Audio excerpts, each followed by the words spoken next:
Is your Windows server acting slow or laggy? Let me show you how to quickly check CPU usage and monitor performance like a pro.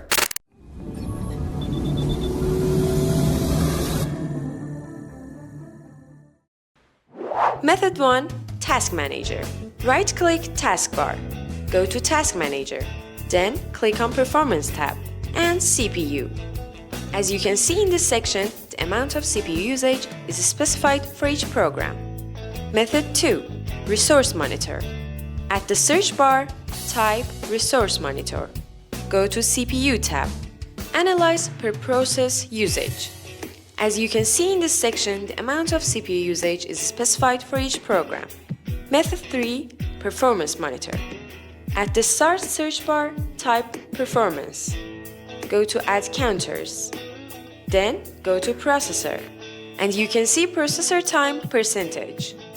Customize real-time monitoring. Tip on setting alerts if CPU usage goes above 80%.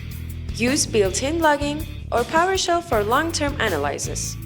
Now you know 3 powerful ways to check CPU usage in Windows Server 2016. If this video helped you, like it and subscribe to the server admin for more tips.